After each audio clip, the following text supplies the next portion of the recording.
datang di acara Solve hari ini. Hari ini kita beruntung kedatangan Direktur Utama dari Pura nih, Pak Ariel Wibisono.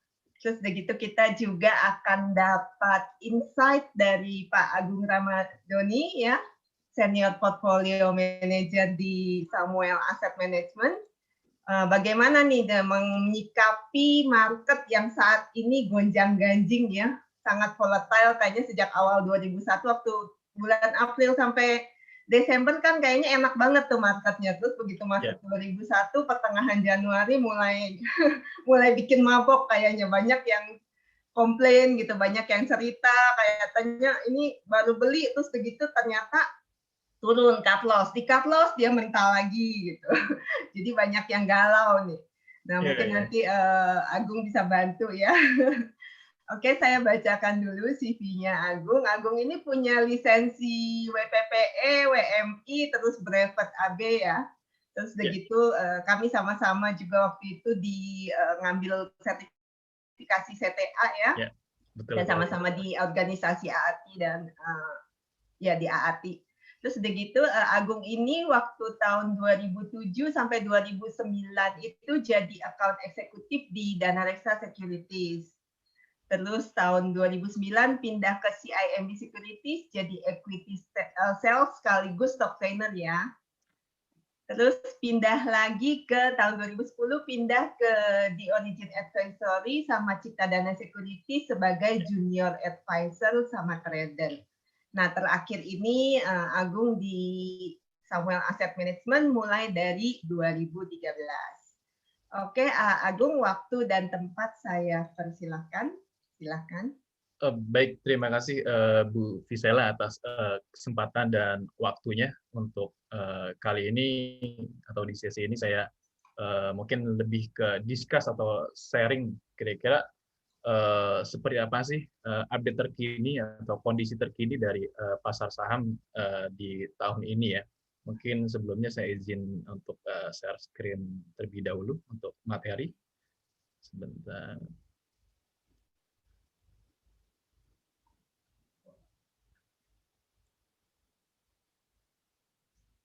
Ya, sudah full screen ya? Ya, sudah. Oke, saya mulai saja untuk di sesi kali ini di acara Sunday Afternoon Light Talk-nya oleh Bu Visela. Kondisi pasar saham terkini, memang kalau kita lihat dari mungkin dari bottom tahun lalu, bulan akhir Maret ataupun April, sebetulnya kinerja IHSG itu sebetulnya cukup signifikan kenaikannya. Kalau saya hitung itu dari bottom-nya market di akhir Maret atau awal April tahun lalu itu return atau kinerja dari IHSG itu mencapai hampir 40% sendiri gitu dari bottom. Jadi kalau kita timingnya cukup tepat di pasar saham sebetulnya ya return yang dihasilkan sesuai dengan resikonya gitu, high risk high return gitu ya. Itu yang tercermin di pasar saham dari bottomnya market akhir Maret atau awal April tahun lalu gitu. Nah, kalau di tahun ini seperti apa gitu? Kalau tahun ini kita lihat memang cukup volatile gitu. Dari awal tahun pun sangat-sangat volatile, volatilitasnya sangat tinggi. Kita melihat, namun sampai full year tahun ini kita melihat cenderung lebih positif di tahun ini dibanding tahun lalu yang kalau kita lihat secara full year itu hanya IHSG mencatatkan kinerja positif mungkin hanya naikkan tipis aja gitu. Namun sangat wajar sekali dalam jangka pendek adanya volatilitas yang tinggi akan tetap ada karena tetap akan ada kekhawatiran tapi sudah mulai berkurang dengan beberapa data-data perekonomian yang mulai cenderung membaik ya. Kita lihat walaupun belum membaik kembali ke level sebelum pandeminya.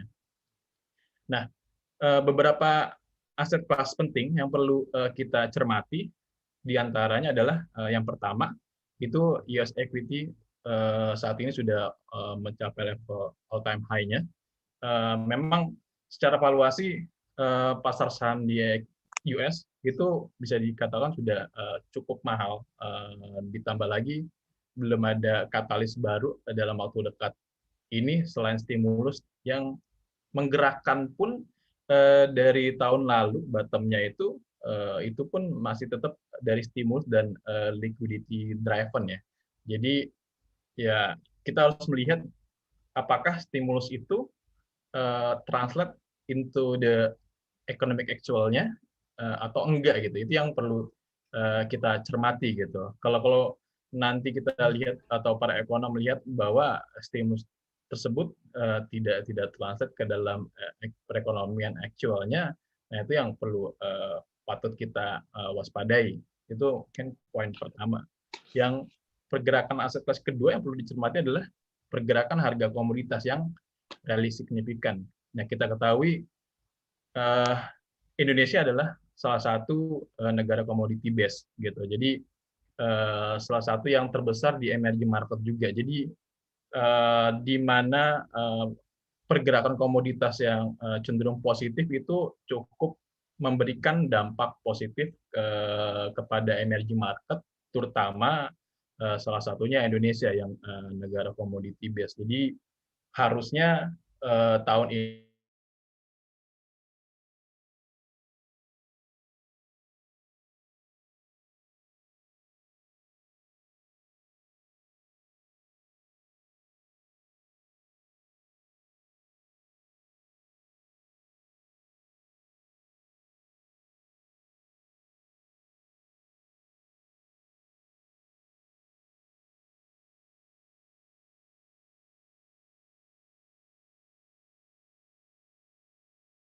yang penting yang perlu kita cermati adalah yield dari bond atau fixed income yang terus lanjut bergerak naik. Nah, ini memicu memang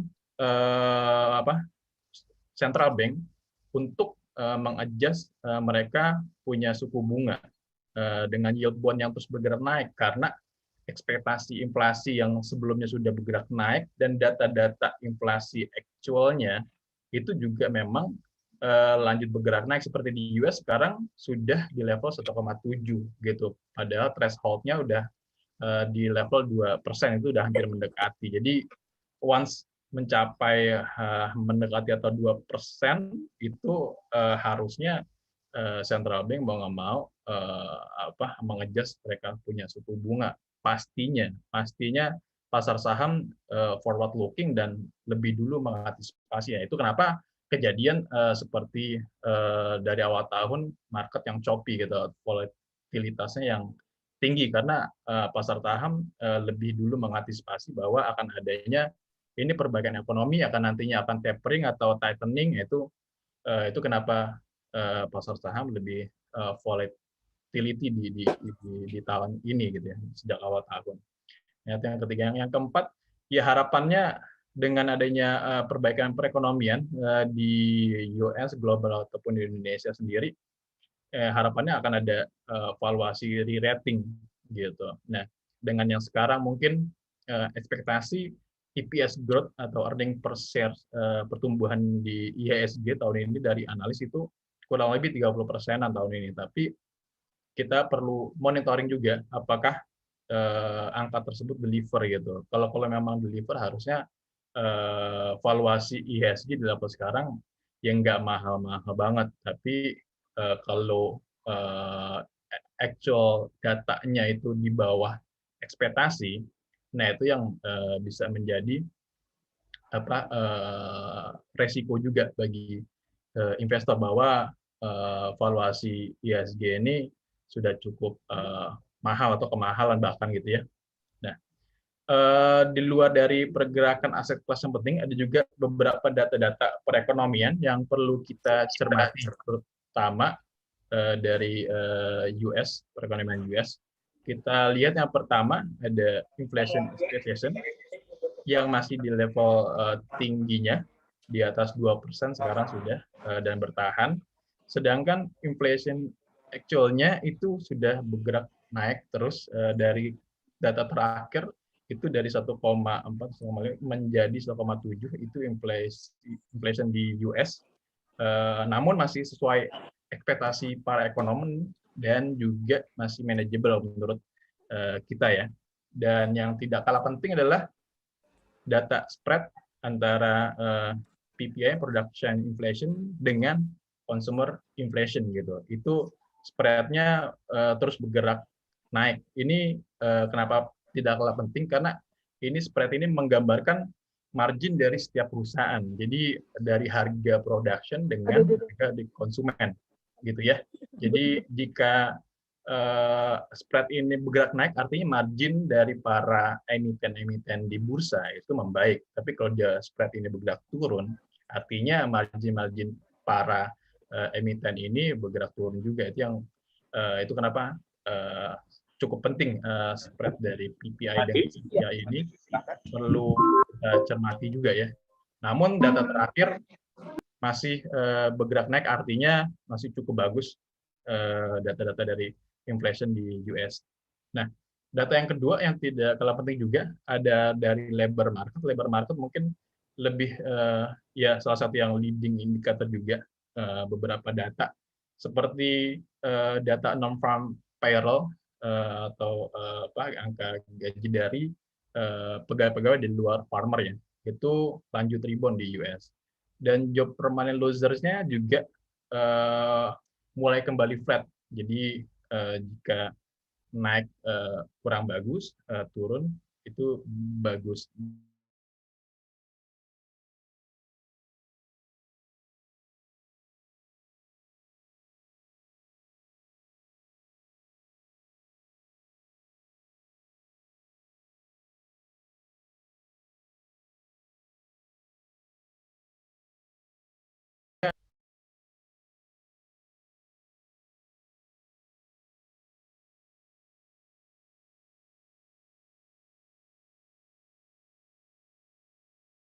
Pendeknya perekonomian ini mungkin GDP di Q1 lebih cenderung konsolidasi atau normalize terlebih dahulu gitu ya perkiraan kita.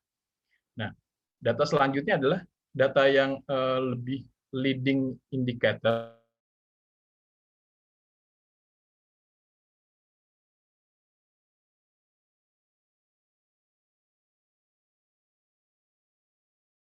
karena data ini berbentuk lebih ke survei gitu ya, survei dari pelaku bisnis, industri gitu ya. Apakah tahun ini optimis atau enggak, itu kenapa dibilang data ini lebih ke leading indicator. Nah, kalau kita lihat data terakhir dari consumer confidence atau consumer sentiment itu terus membaik, dan data PMI manufacture cenderung flat, services juga normalize atau konsolidasi. Ini juga menggambarkan bahwa di jangka pendek ini confidence dari para pelaku bisnis itu lebih cenderung konsolidasi atau flat ya. Jadi itu kenapa dari data-data historis actual dari awal tahun dan survei yang leading indicator-nya menggambarkan bisa memperkirakan di Q1 ini harusnya data-data perekonomian ataupun GDP lebih cenderung flat atau konsolidasi sedikit gitu ya, setelah dari tahun lalu lebih cenderung lebih V-shape gitu ya, kurang lebih seperti itu. Nah, dari domestik harapannya kita berapa kali dengar gitu beberapa relaxation dari government di banyak sektor. Yang terakhir yang lagi happening itu lebih di properti dan auto, dari mulai DP 0% gitu ya, insentif pajak segala macamnya gitu. Itu akan menjadi salah satu booster di saham-saham cyclical. Itu contoh seperti properti dan auto juga. Itu dari update pasar terkini, aset kelas apa aja yang patut dicermati, dan data-data perekonomian seperti apa, data terakhir, dan di Q1 seperti apa. Nah, masuk di pergerakan IHSG di tahun ini, sejak awal tahun, itu IHSG bergerak positif 6,3%. Nah, sektornya apa aja? Sektor-sektor yang menggerakkan IHSG itu yang paling leading ada sektor finance, itu naik 13,3%. Ini mostly dari kontribusi bank-bank digital yang kita ketahui banyak yang naiknya cukup mungkin bisa berlipat-lipat gitu ya. Jadi bukan big banks yang menggerakkan sektor finance di year to date ini, tapi saham-saham bank digital. Nah, yang kedua yang menggerakkan indeks ada trade and services juga naik 11,8%. Nanti ada saham-sahamnya apa aja. Kemudian ada sektor basic industry naik 7,79% dan infrastruktur ada naik 7,29%. Property construction naik 1,8%, agriculture naik tipis, mining yang tahun lalu outperform cukup jauh terhadap ISG, tahun ini atau year to date ini minus 1,2%, misal industri lebih kasar minus 6%, consumer goods minus 6% sangat wajar dan wajar sekali karena apa? Karena dia sangat kontrarian atau inverse correlation terhadap komoditi karena banyak raw material dari komoditi. Alhasil pada saat komoditinya naik pasti raw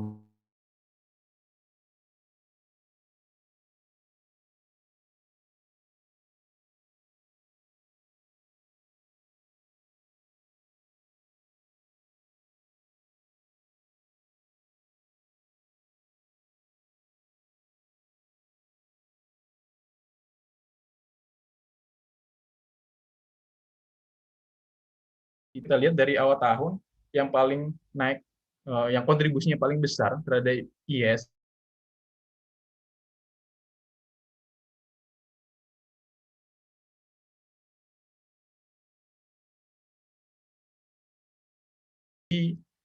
top market cap di IHSG itu Bang Arto.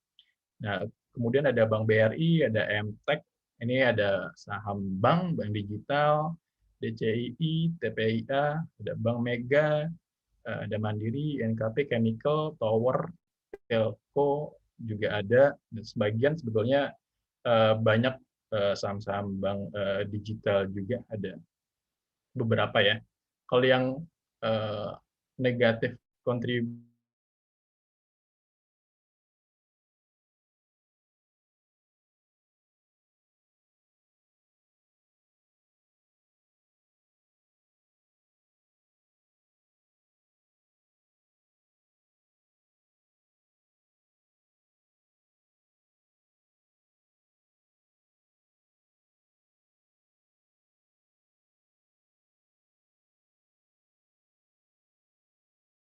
lainnya.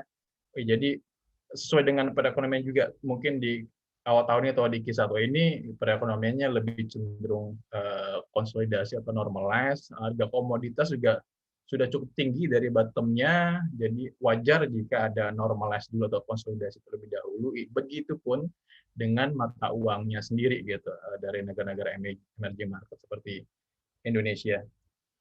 Itu dari pergerakan mata uang. Nah, dari flow global equity, kita lihat di sini negara-negara emerging market sebetulnya hampir seperti Indonesia, year to date ini itu inflow dari asing kurang lebih 900 miliar. Nah, dari India juga inflow, di Cina inflow, Jepang juga inflow, yang outflow lebih di South Korea tahun lalu juga naik signifikan inflow-nya, jadi kenapa tahun ini lebih mungkin profit taking.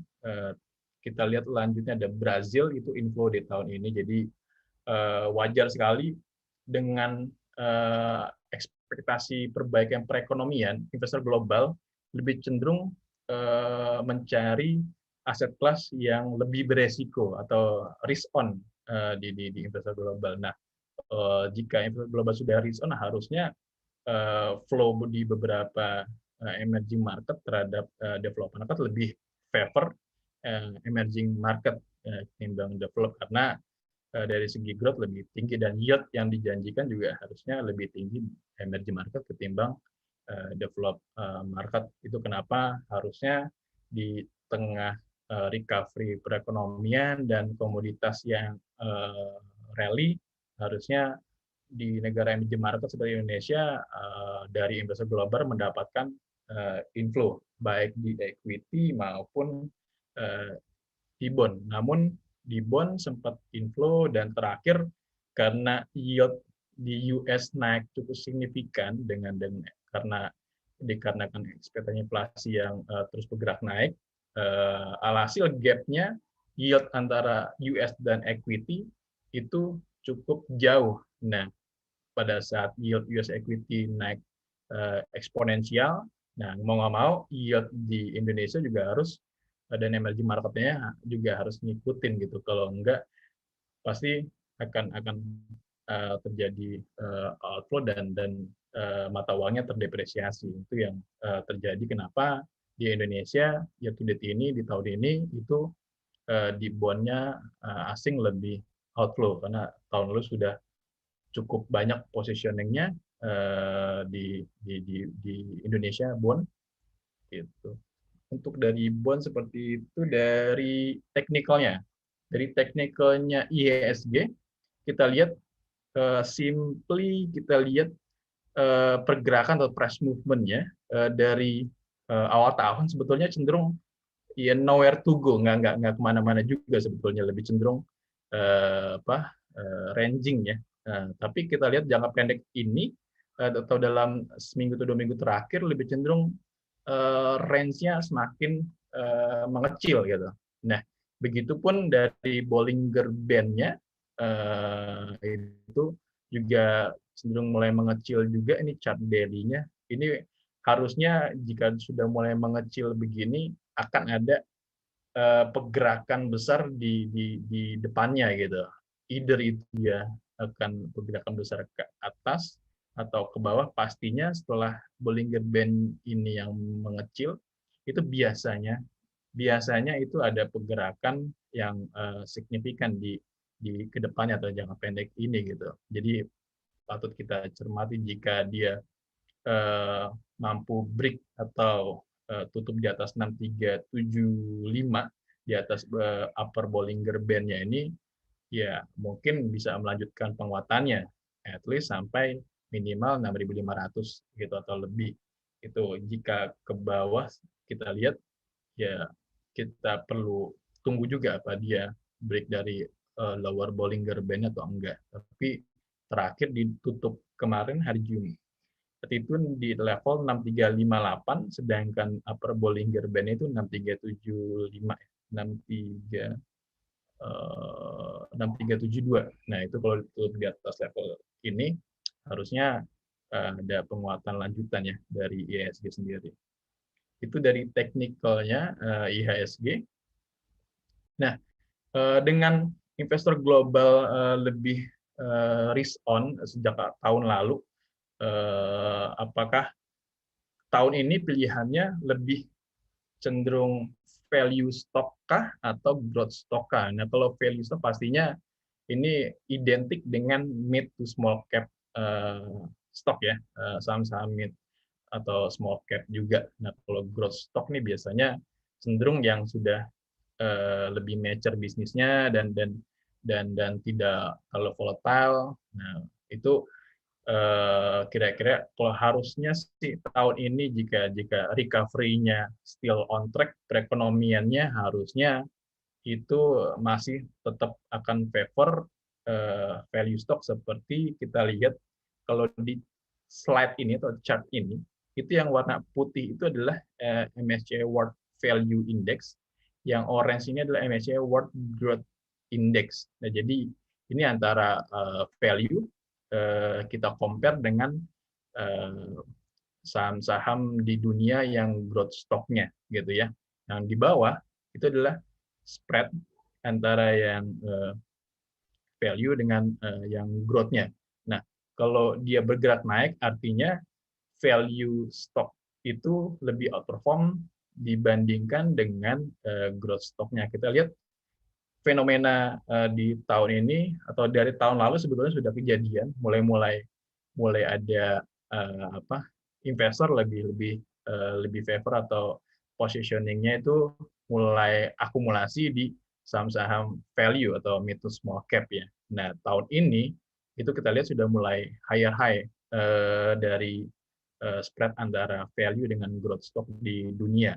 Nah, itu mengindikasikan harusnya jika tidak ada resiko di luar, misalkan third wave atau second wave lanjutan atau varian baru. Nah itu kalau semua still on track, perekonomian nggak ada noise seperti di atau pandemi atau COVID-19 lainnya, harusnya value stock tahun ini atau mid to small cap lebih favor dibanding growth stock ya di tahun ini, kurang lebih begitu. Nah, dari Samuel Asset sendiri, kira-kira pilihannya sektor apa aja? Kalau kita lihat di sini tahun ini itu lebih cenderung cyclical atau over defensive.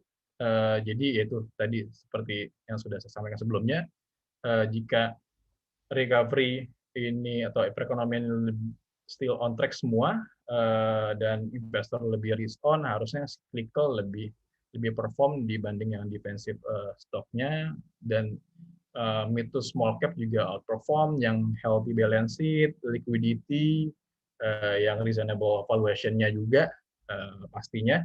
Nah, yang sektornya apa aja yang overweight itu ada banks, ada otomotif, ada telco, ada retail, ada material, ada commodities. Yang netral itu di utilities name, dan underweight di consumer sektor.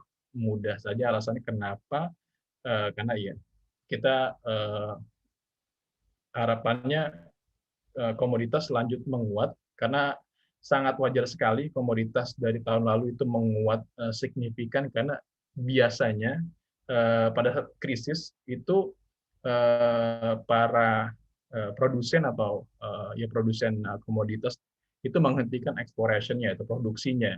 Nah, pada saat krisis, nah setelah krisis atau mulai rebound atau recovery perekonomian, tapi produsen itu tidak serta-merta langsung bisa kembali produksi gitu, karena terlalu costly dan banyak hitung-hitungannya juga. Jadi supply-nya pada saat recovery perekonomian tidak bisa mengimbangi kecepatan pembalikan arah dari demand-nya sendiri. Itu kenapa tahun ini harusnya akan tetap ada kenaikan dari komoditas, harga komoditas, namun mungkin sudah lebih terbatas dibanding tahun lalu kenaikannya. Kurang lebih seperti itu, Bu Fisela. Saya kembalikan lagi ke Bu Fisela. Thank you. Oke, terima kasih Agung untuk insight-nya. Nanti kalau untuk tanya jawab kita di sesi akhir ya. Jadi setelah ini kita dengarkan dulu presentasi dari Pak Ariel Wibisono. Saya bacakan dulu ya CV-nya Pak Ariel. Pak Ariel ini menempuh pendidikannya di Portland State University di bagian Business Management. Lalu sebelumnya di Portland Community College di Business Management juga ya.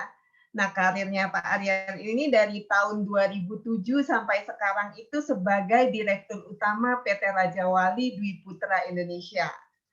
Terus tahun 2012 sampai sekarang sebagai Direktur Utama PT Putra Raja Wali Kencana Tbk yang sekarang ini sudah melantai di bursa ya Pak sejak Januari tahun lalu. Terus tahun 2013 sampai sekarang sebagai Direktur PT Raja Wali Inti, 2014 sampai sekarang sebagai Direktur PT Alvio Pionir Meditama, 2018 sampai sekarang Komisaris PT Inaflor Multi Internasional, 2019 sampai sekarang Direktur Utama PT Eagle Corp Asia Capital, Direktur PT Raja Wali Corp Inti Nusa, dan Komisaris PT Digital Solusi Pintar. Pak Ariel ini juga aktif di berbagai organisasi ya sekarang sebagai Ketua Bidang Investasi dan IT di Asosiasi Masyarakat Sadar Seni dan Budaya, juga sebagai Senator Junior Chamber Internasional Indonesia. Sebelumnya juga pernah menjadi Pas Presiden JCI East Java. Oke, waktu dan tempat saya persilahkan Pak Ariel. Terima kasih waktunya pada Bu Fisela yang diberi kesempatan kita untuk di SALT hari ini. Mungkin saya mau kirim untuk company profile ya, PT Putra Raja Wali Kencana.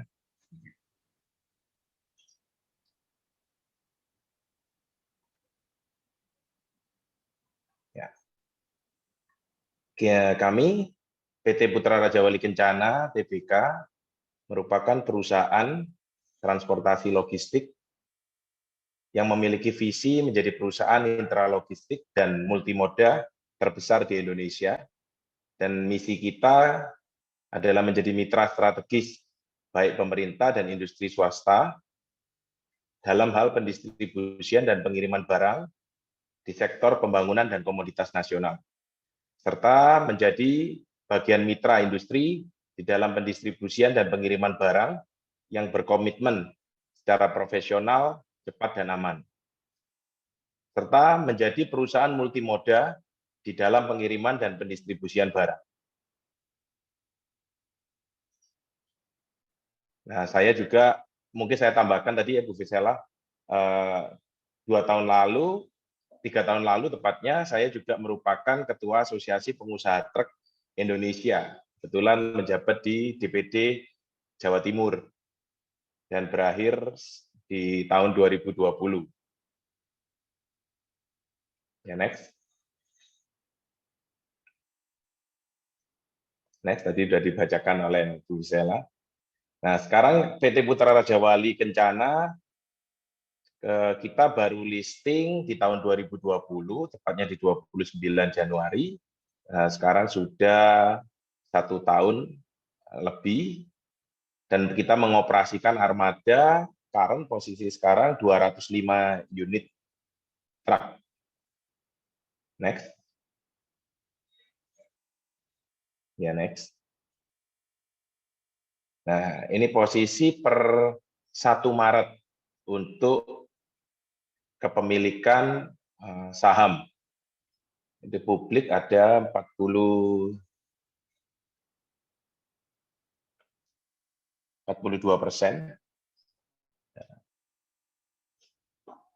Ya, next. Nah, sedikit ini sejarah dari berdirinya PT Putra Raja Wali Kencana. Tahun 2012 kita berdiri dengan nama PT Putra Raja Wali Kencana.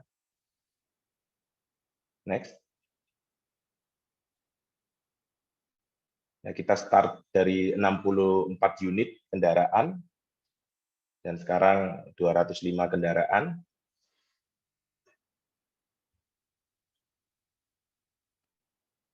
Di tahun 2020 kemarin, kita juga mendapatkan award terhadap sistem internal sistem kita, yang kita sebut driver management system.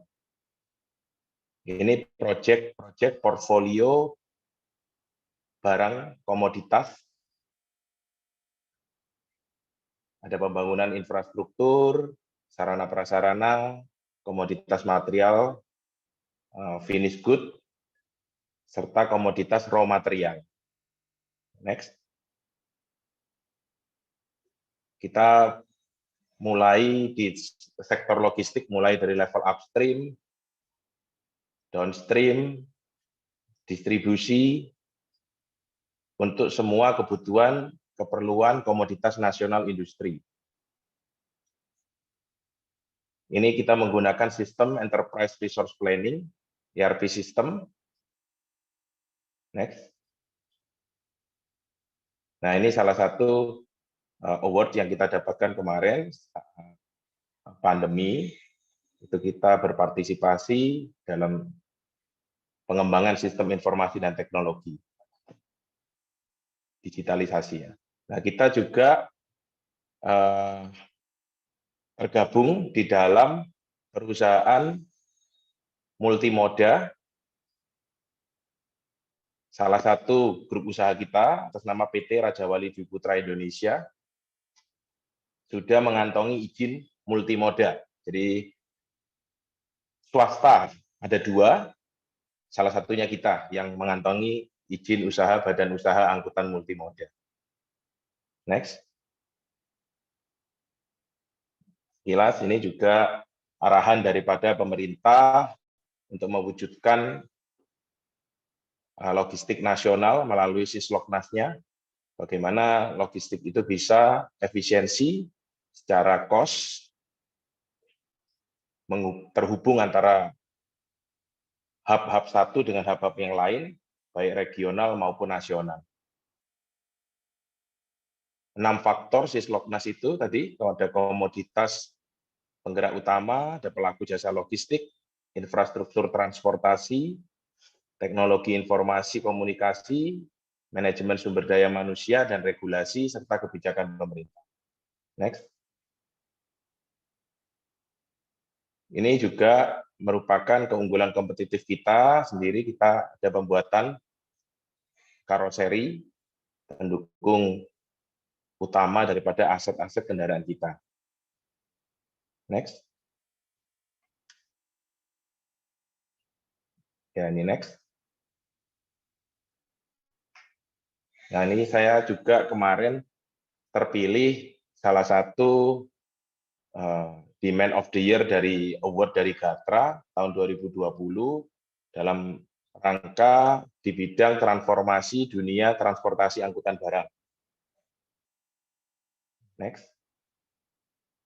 Ya, ini posisi Q4 2020 laporan keuangan kita masih unaudited ya tahun 2020.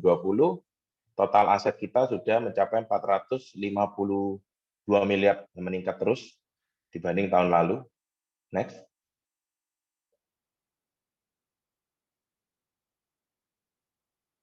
Ini hutang kita masih cenderung flat, sama, tidak ada penambahan hutang.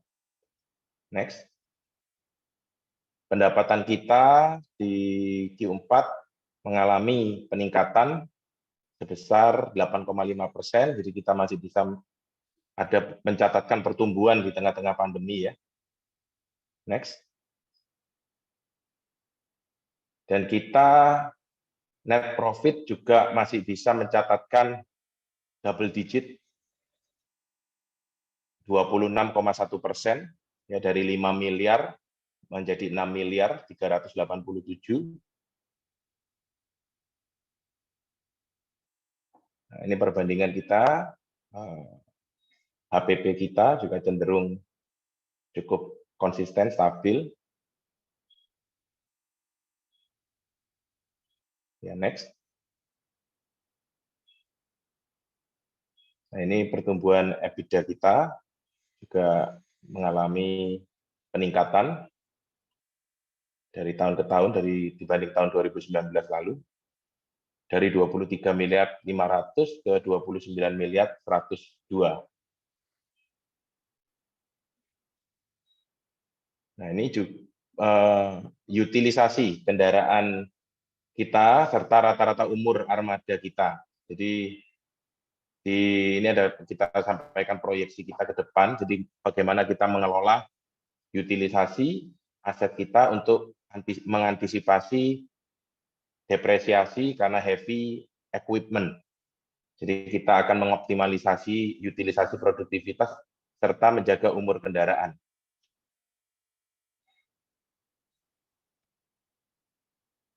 Nah, ini omset, pertumbuhan omset terbesar kita 2020 dikontribusikan dari armada-armada yang memang mulai terdeliver di tahun 2020, dan di 2021 tahun ini kita juga akan kedapatan armada-armada lagi yang terdeliver.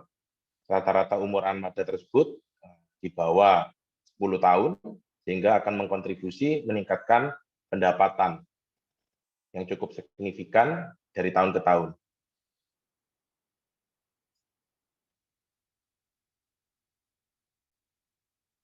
Next. Ya. Demikian mungkin perkenalan dari saya selaku Direktur Utama PT Putra Raja Wali Kencana Tbk. Mungkin dengan saat nanti ada sesi tanya jawab, mungkin bisa lebih saya jelaskan lebih detail. Terima kasih waktunya, Bu Fisela. Ya, oke, terima kasih Pak Ariel. Ini bagus sekali ya di masa-masa pandemi seperti kemarin itu revenue-nya masih bisa tumbuh, terus udah gitu juga net profit-nya masih bisa tumbuh double digit. Ini suatu performance yang sangat menarik ya Pak ya. Nah, saya ada beberapa pertanyaan nih Pak. Jadi perbedaan bisnis model Pura dengan bisnis logistik pada umumnya apa ya Pak? Semestinya begini, suatu bisnis itu saya rasa di semua sektor lah, itu bisnis itu pasti sama. Yang membedakan suatu bisnis itu adalah sistem. Ya, kita mengenal banyak macam sistem. Keunggulan sistem kita itu PT Putra Raja Wali Kencana yang mampu memiliki portfolio komoditas nasional terbanyak. Mungkin di sektor logistik kita terbanyak. Jadi kita ada raw material. Raw material itu kita mulai tadi yang disampaikan ke Mas Agung tadi masalah CPO. Jadi kita masuk di agriculture CPO untuk raw materialnya consumer good. Kita juga kontribusi di situ. Kita juga ada di kebutuhan pokok mulai gula, raw material bahan baku etanol, sugarcane molasses. Jadi kita mempunyai keunggulan kompetitif dalam sistem pengelolaan portfolio market komoditas nasional yang terbanyak. Yang kedua, itu kita mampu mengoperasikan, mendeliverkan, dan mendistribusikan sendiri semua jenis komoditas di Indonesia, yang resource di Indonesia, baik itu padat, cair, finished good, maupun curah, project base. Kita mampu ini. Jadi tidak semua bisnis logistik itu mampu mendeliverkan macam-macam sifat material, sedangkan kita mampu mendeliverkan sendiri menggunakan aset-aset kita sendiri. Yang ketiga, kita merubah sistem logistik konvensional menjadi sistem logistik modern dengan multimoda. Yang tadi sempat saya sampaikan sekilas, kita mampu dan sudah mendapatkan izin multimoda dengan distribusi pengiriman barang tidak lagi berfokus hanya kepada kendaraan truk, tapi kita sudah menguasai dan mengoperasikan kereta api, kontainer sendiri, truk, alat berat. Jadi kita sudah mensinergikan itu semua menjadi angkutan multimoda. Yang keempat, kita juga mengembangkan di sistem teknologi, informasi, dan komunikasi. Jadi teknologi yang tadi saya sampaikan juga, kita juga terakhir dapat award, Driver Management System, kita juga menggunakan Enterprise Resource Planning, di mana sebenarnya COVID kemarin itu sudah kita antisipasi jauh-jauh hari sebelumnya, kita sudah social distancing, kita sudah remote semua. Sudah by remote, jadi tidak ada pertemuan antara manajemen back office dengan driver. Jadi kita sudah menyiapkan itu semua, dan ini kita kembangkan terus, baik di level informasi dan komunikasinya. Dan kelima, kita juga punya sistem untuk bagaimana mitra-mitra pengemudi kita, driver-driver kita itu bisa menjadi aset kita dengan pemberdayaan sumber daya manusia yang kita juga lagi on progress bekerja sama dengan perusahaan yang nanti kita juga akan sebutkan itu untuk melakukan pelatihan-pelatihan, assessment, dan wealth management terhadap mitra pengemudi kita supaya mereka semua menjadi sejahtera. Yang keenam, pastinya sistem regulasi, sistem kepemerintah baik dari stakeholder pemerintah. Kita sudah sejalan dengan visi dan misi sistem logistik nasional pemerintah, di mana salah satunya kita ditunjuk sebagai swasta yang mengoperasikan multimoda tadi. Jadi sebenarnya 6 sistem ini yang kita berbeda daripada bisnis logistik yang lain dibanding kita sendiri. Seperti itu, Bu Fisela. Oke, makasih Pak. Nah, Indonesia ini kan sebagai negara kepulauan ya Pak ya. Nah, peran pula dalam rancangan negara terpantau laut ini gimana nih Pak? Nah, ini menarik sekali ya. Sebenarnya kan memang yang tadi saya sampaikan bahwa peta Indonesia ini bisa dikatakan belum bisa disebut sebagai logistik sebenarnya Indonesia. Karena logistik di Indonesia mungkin yang baru bisa berjalan tuh masih di sektor logistik kelautan. Nah, oleh karena itu saya salah satu waktu menjadi ketua asosiasi pengusaha truk mengusulkan multimoda itu. Dan gayung bersambut 2017 di kementerian juga ditunjuk Dirjen Angkutan Multimoda bagaimana menggerakkan, mendistribusikan pengiriman barang-barang komoditas ini di mana impact-nya nanti efisiensi logistik. Bukan hanya cepat tapi mahal. Kalau cepat mahal ya juga tidak ada gunanya. Ini yang akhirnya digagas terjadilah infrastruktur, pembentukan infrastruktur non darat tetapi bisa memiliki fungsi infrastruktur, yaitu tol laut. Jadi tol laut itu merupakan infrastruktur yang kita sebut bridge atau jembatan penghubung antara satu pulau ke pulau yang lain. Nah, kalau kesiapan PT Putra Raja Wali Kencana ini sangat siap karena kita sudah mengantongi izin. Meskipun izin multimoda itu sudah ada di salah satu grup kita. Jadi kita sangat siap bahwa pengembangan sustainability development bisnis kita ke depannya itu sangat jelas kita mampu berpartisipasi dalam hal pengiriman distribusi komoditas nasional untuk pemerataan ekonomi dan kesejahteraan rakyat sesuai dengan Sisloknas tadi. Jadi tol laut itu memang solusi untuk ke depannya. Dan kita akan selalu mengikuti bagaimana kesiapan infrastruktur itu kalau memang di saat masa itu akan ada, ya kita akan berpartisipasi dan akan pengadaan tol laut itu sendiri. Seperti itu. Nah, untuk Pura ini strateginya dalam mempertahankan growth di tahun lalu itu ke depannya gimana ya Pak? Kan sudah bagus nih waktu pandemi masih bisa growth. Ya, itu yang saya tadi sampaikan. Jadi ada 6 sistem yang kita selalu kembangkan untuk menuju sustainability development bisnis kita, bahwa kita memiliki portfolio komoditas nasional yang menurut kita ini merupakan komoditas utama penggerak ekonomi di Indonesia. Seperti saya sampaikan tadi, portfolio kita ada hampir 50% kita di sektor raw material.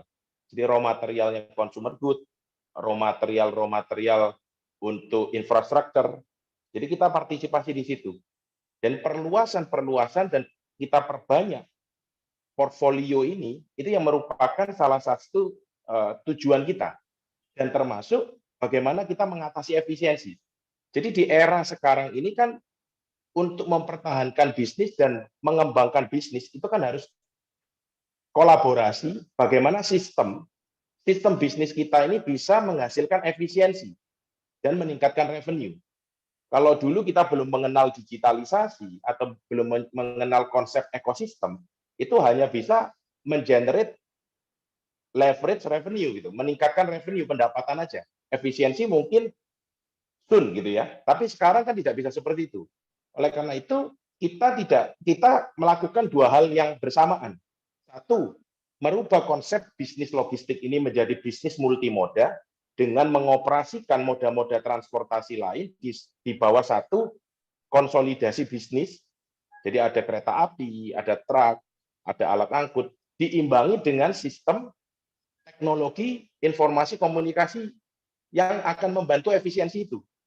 Jadi ini yang kita sinergikan untuk mendapatkan pertumbuhan yang konsisten, pertumbuhan yang signifikan, tetapi tidak lupa bahwa profit kita juga akan naik gitu. Bukan kita hanya stagnan aja di profit itu. Seperti itu. Oke. Ini ada pertanyaan. Nanti ini mungkin saya ada tambahkan ya, saya akan sharingkan untuk kita punya sistem supaya bisa dapat gambaran yang kita dapatkan kemarin video tentang driver management system ya, supaya dapat gambaran gitu. Izin untuk sharing videonya ya. Ya, silakan Pak.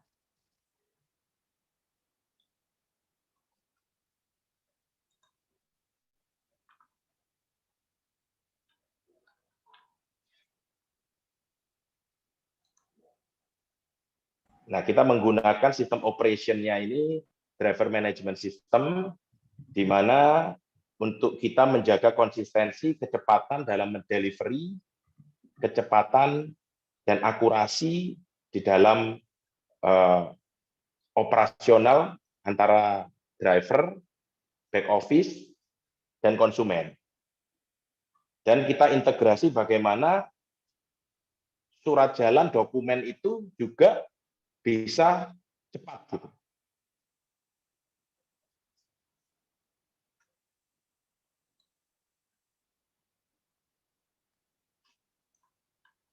Nah, kita juga sudah menggunakan QR, jadi sudah mengikuti perkembangan juga.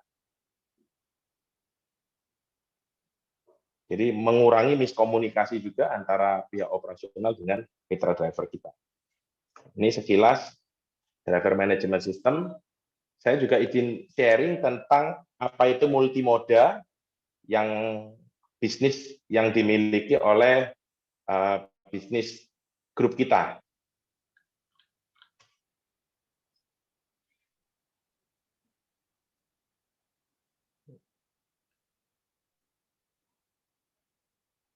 Nah, ini saya. Nah, ini.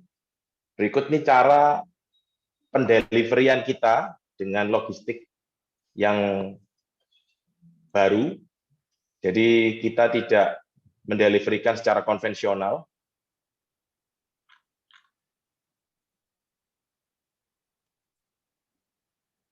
Jadi kita menggunakan, ini ada ISO tank, ini kebetulan angkutan liquid, angkutan cair.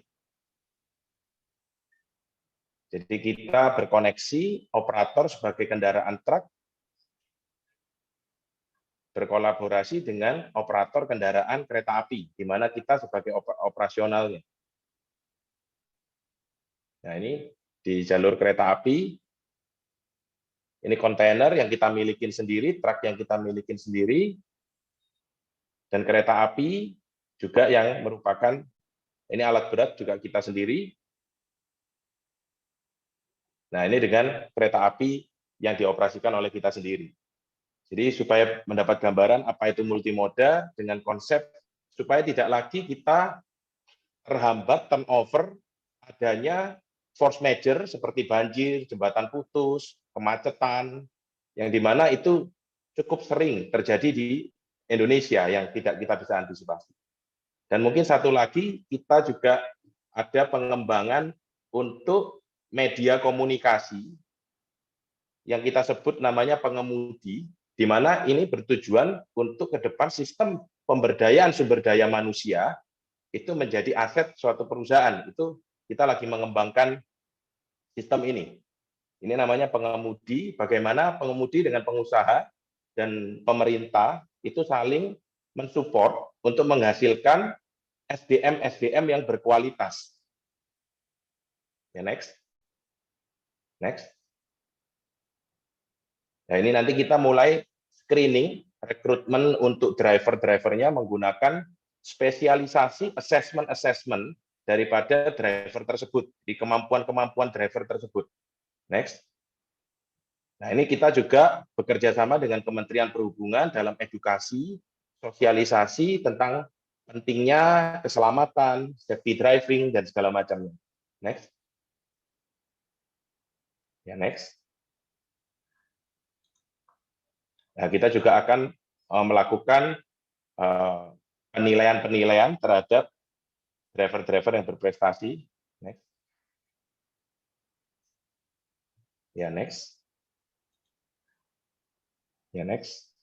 Nah, ini kita juga memberikan komunikasi informasi antar driver dengan driver bisa saling berkomunikasi untuk menghasilkan suatu interaksi sosial yang cukup sehat dan membangun kemitraan antar pengemudi. Kita juga memberikan tips-tips untuk mereka, kita edukasi terhadap pengelolaan fleet-fleet yang mereka merasa memerlukan untuk tips dan trik tersebut. Next. Ya, next. Ya, next.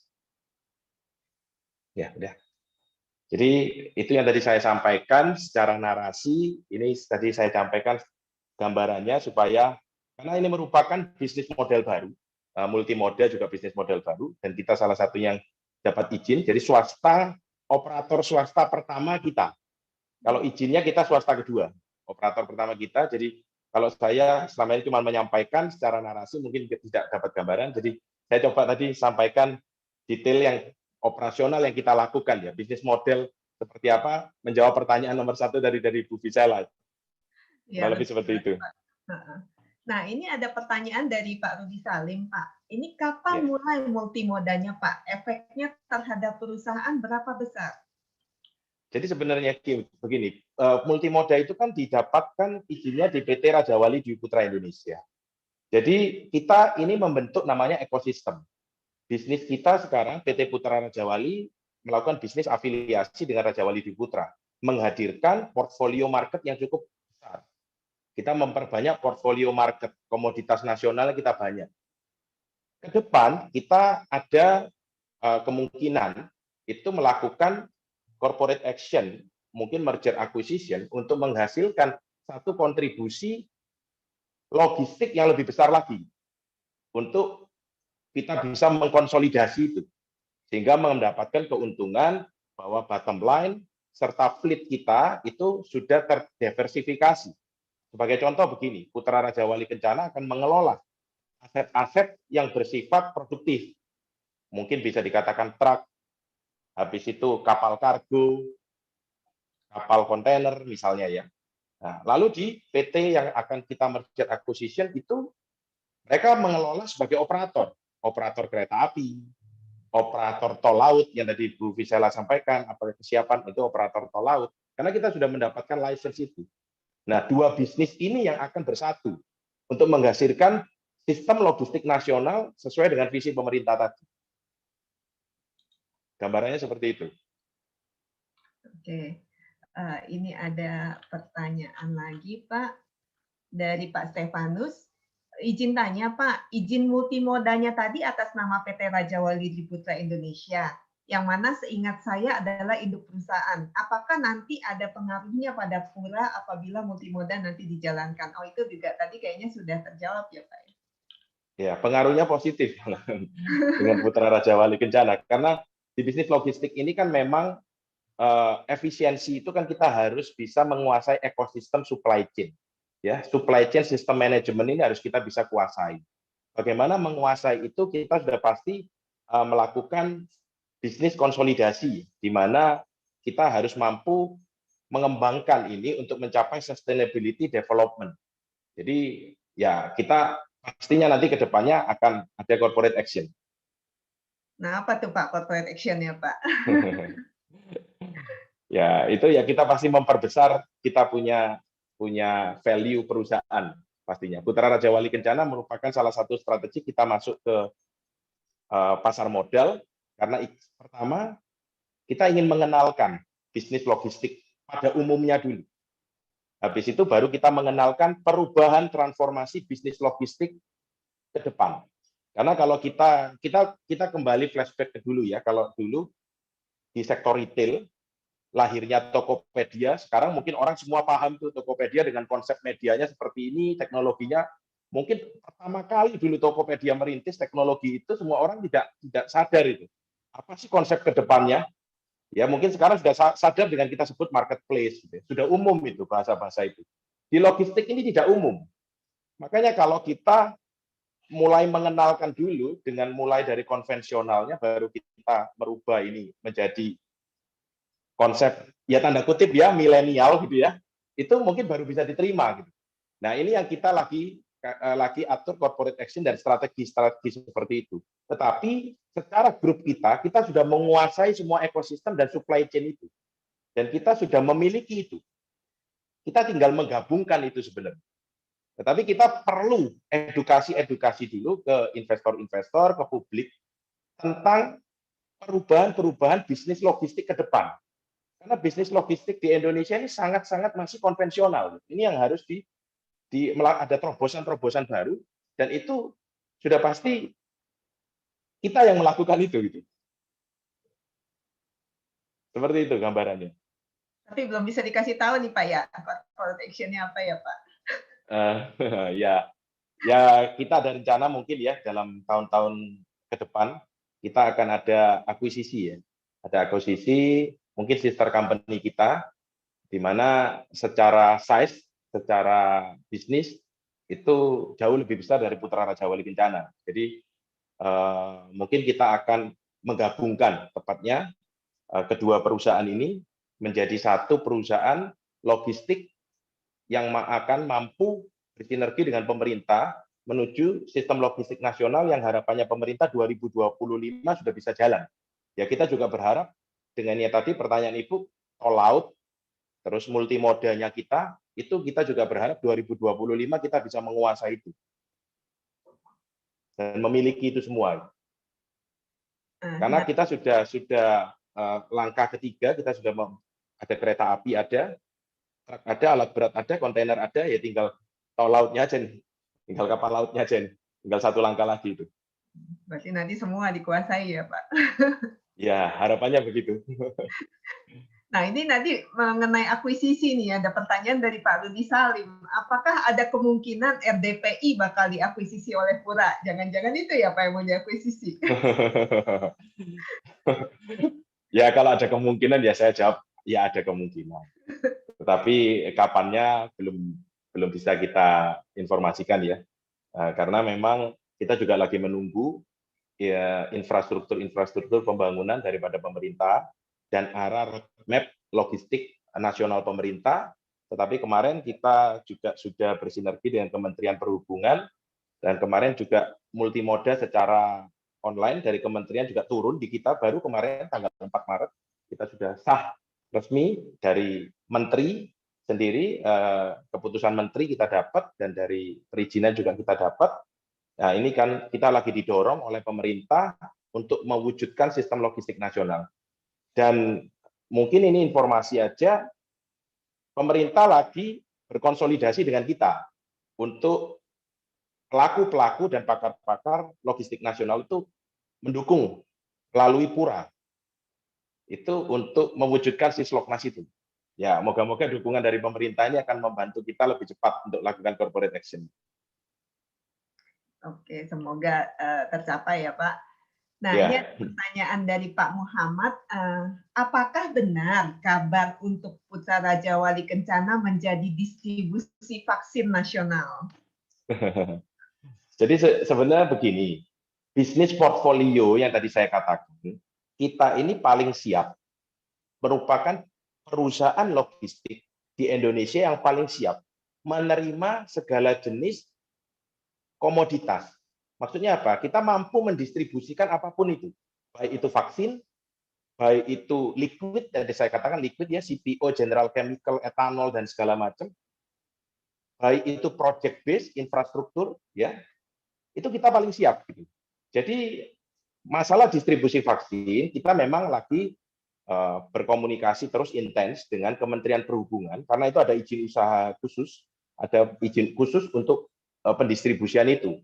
Nah, ini kita lagi mencoba untuk selalu berkomunikasi, karena memang izin khususnya memang belum diterbitkan ya. Jadi ya kita akan coba terus. Kita akan juga melihat peluang, kita juga tidak mau buru-buru, apakah distribusi vaksin ini cukup bagus untuk menambah portfolio kita atau malahan itu jadi turnover gitu. Kita juga nggak mau terburu-buru, tergesa-gesa dalam menyikapi ini.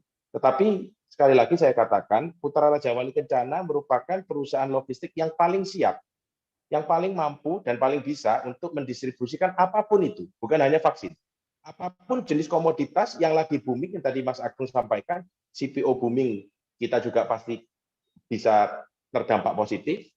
Nanti kalau komoditas agriculture ya, saya lihat tadi juga agriculture juga booming, kita juga agriculture juga kontribusi juga di situ.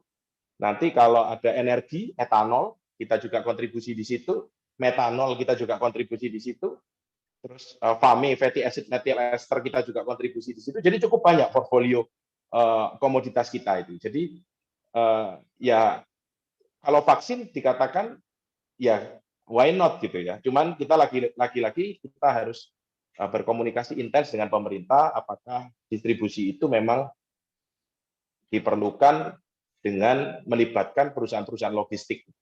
Itu yang kita lagi bicarakan. Oke, terima kasih Pak. Ini ada pertanyaan dari Alex. Sore Pak Ariel, dengan pertumbuhan revenue dan profit ini, apakah akan ada rencana distribusi dividen di tahun 2021 ini? Nah, kalau distribusi dividen itu salah satu bentuk berkesinambungan daripada corporate action kita. Jadi sebenarnya corporate action kita itu memberikan benefit banyak kepada investor. Kenapa? Karena di bisnis logistik yang banyak orang itu mengetahui bahwa bottom line atau profit, net profit itu kan kecil biasanya. Sehingga kita mau bagaimana menyikapi sistem-sistem yang tadi saya sebutkan itu bisa berkontribusi terhadap net profit itu meningkat. Yaitu yang kita lakukan dengan corporate action. Sehingga langkah-langkah corporate action kita itu akan nantinya bisa memberikan dividen, tapi tidak di tahun 2022. Itu sudah ada di dalam proyeksi-proyeksi kita sebelumnya, dan saya sudah sampaikan di awal dulu sebelum kita TBK, dan kita on track terus terhadap proyeksi itu kemungkinan ada kita bagi dividen dengan kita melakukan corporate action itu mungkin di tahun 2024. Itu kita ada rencana ke sana, karena dengan sistem logistik kita yang kita sebut multimoda itu sangat mungkin untuk bisa kita ada pembagian dividen di situ.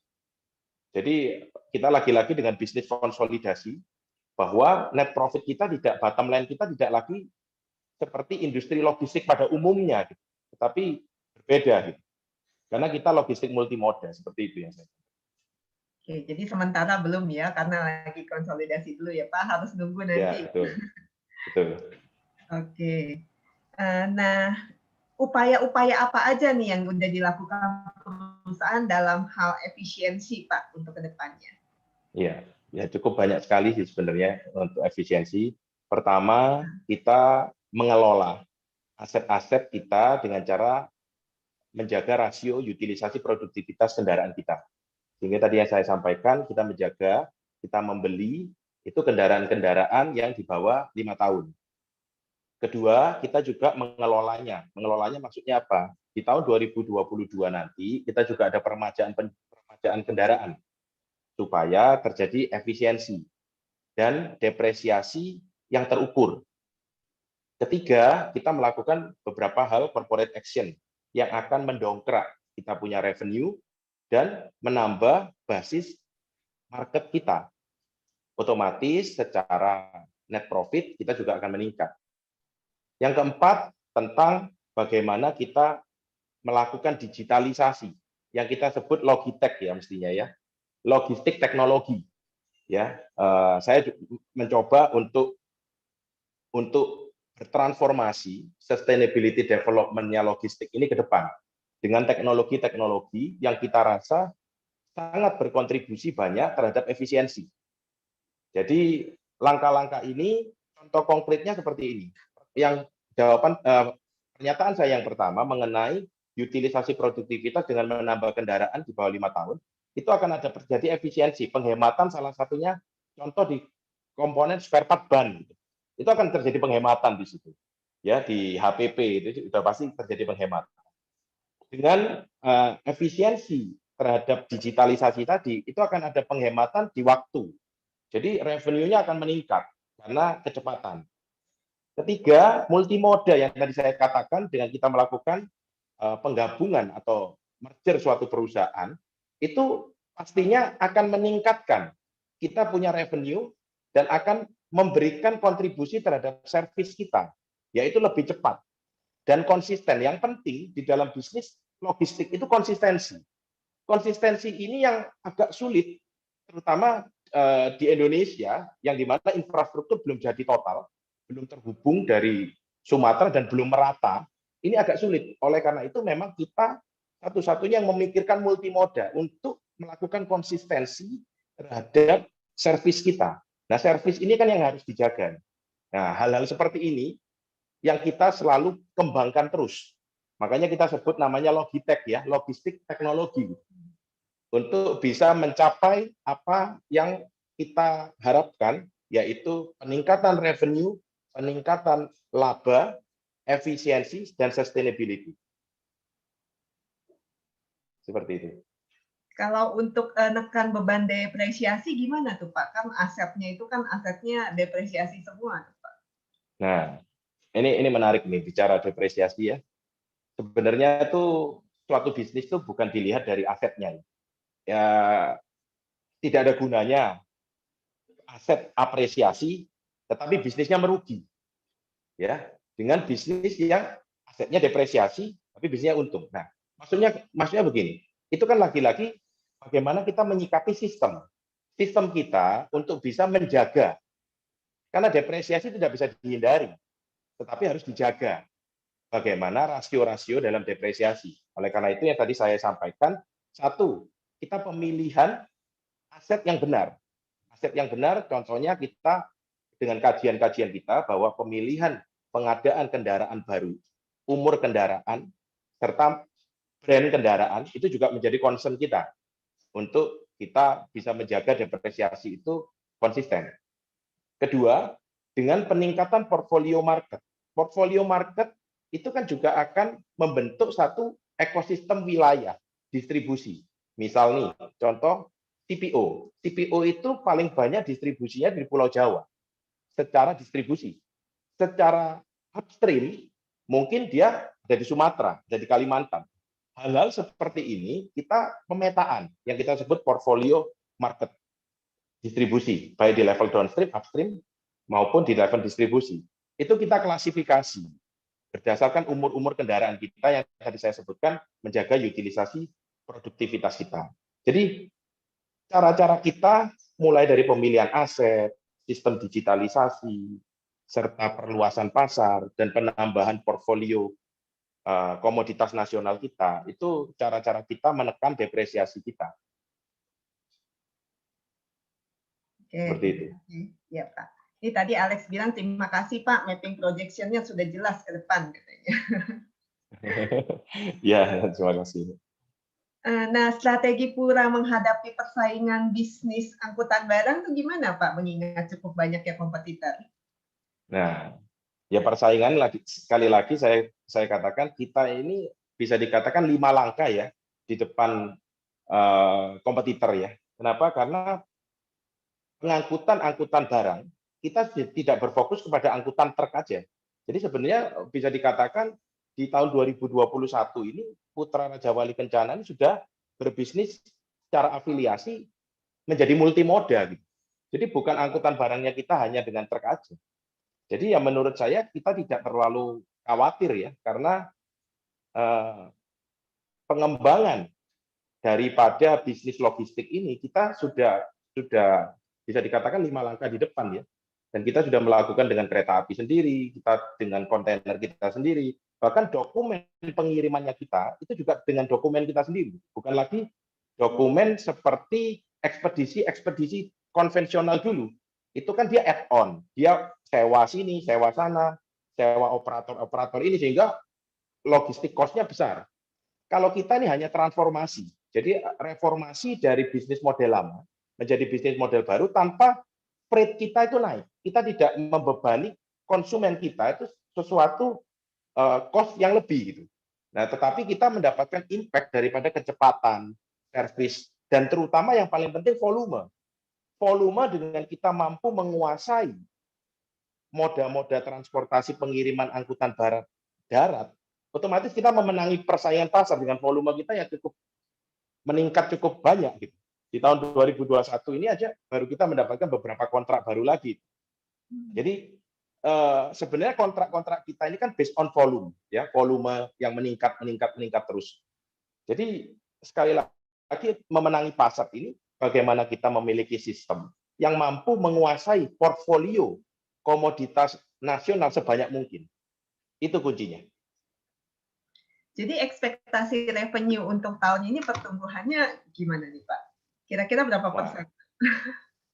Wah, ini kalau kita proyeksi di tahun 2021 bahwa akan terdelivery ya dengan catatan-catatan bahwa tidak ada lagi masalah third wave atau apa yang tadi ya COVID-19 lagi yang mengakibatkan lockdown dan segala macam, itu maka kita akan terdelivery kendaraan mencapai, kita mengoperasikan 360 kendaraan ya.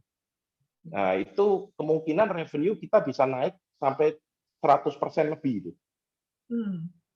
Jadi 100% lebih di tahun 2021 ini. Dan sebenarnya secara kontrak atau market lah, itu kita sudah ada itu. Jadi bukan kita lagi mencari ya. Sebenarnya posisi sekarang kita lagi menunggu kendaraan karena kekurangan kendaraan gitu. Posisinya seperti itu. Jadi sangat memungkinkan selama ekonomi berjalan juga stabil, tidak ada hal-hal yang di luar atau force majeure yang di luar ekspektasi kita, itu harusnya bisa di atas 100%. Nah, untuk penambahan kendaraan sendiri, Pak, nanti, uangnya itu dari internal perusahaan apa perlu pinjaman dari luar, Pak? Nah, sebenarnya kemarin saat kita proceed ya IPO, itu semua kendaraannya belum terdelivery semua karena ada keterlambatan pengiriman karena COVID-19. Sehingga di tahun 2020 akhir itu kan baru terdelivery sebanyak 50 unit. Dan di Maret ini sudah terdelivery lagi sudah 75 unit. Jadi masih sisa itu ada 100 unit, yaitu yang akan terdelivery semua. Sehingga otomatis akan mengeneralisasi kita punya revenue, mungkin bisa ada kenaikan 100% dibanding tahun lalu.